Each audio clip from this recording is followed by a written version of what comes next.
Berbicara mengenai startup bisnis atau tipsnya bagaimana mengelola startup bisnis.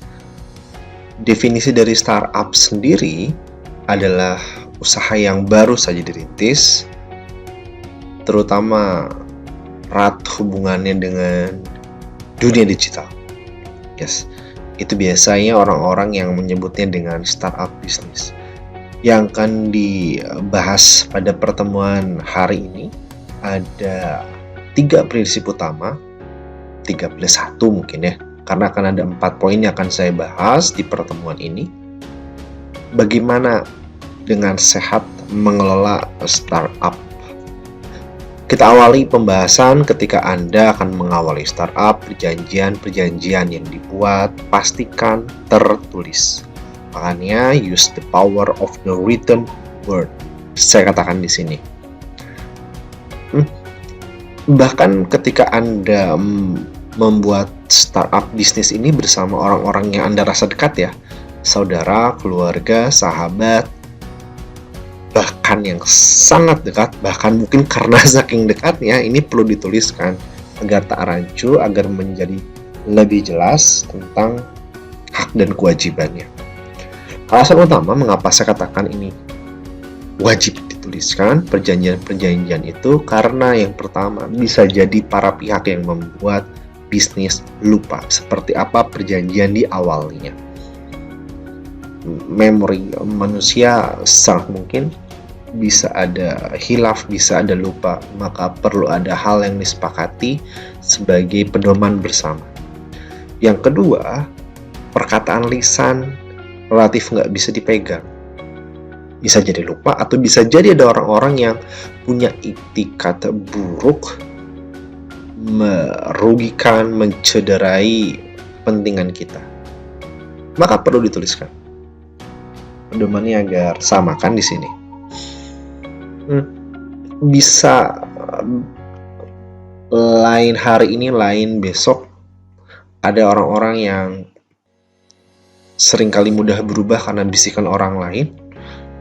Maka dari itu ketika hari ini deal dengan A, bisa jadi ke depannya B. Atau misal tetap A tapi plusnya banyak. Nah, makanya pada hari itu disepakati yang sudah dibahas oleh para pihak.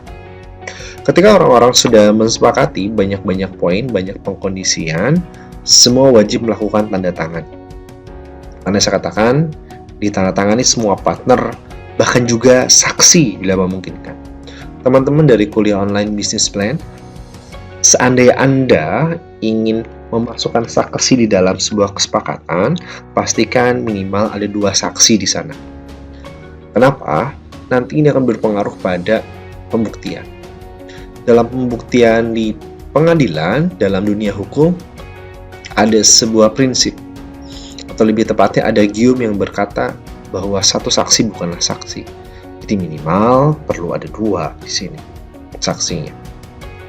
Termasuk para partner itu ya, yang melakukan tanda tangan. Oh iya, diingatkan juga si kesepakatan ini perlu ataupun bahkan harus rinci sekali. Detail. Jadi ketika Anda buat perjanjian, simulasikan saja perjanjian itu ke depan sudah berjalan dari mulai A sampai Z-nya itu, sehingga semua hal di cover, semua hal tertutupi, terutama jelas tentang rugi laba atau laba rugi. Yang kedua pembahasan saya adalah sebenarnya ketika kita mendirikan bisnis startup di sini butuh berapa banyak mitra? 1, 2, 3, 10, 20, 25. Maka jawabannya pihak-pihak yang dibutuhkan di sini adalah pihak-pihak yang mewakili dari pemilik ide, pemilik skill, siapa yang pihak punya intangible asetnya, tangible asetnya. Kalau lupa bahasan ini simak pertemuan sebelumnya ya.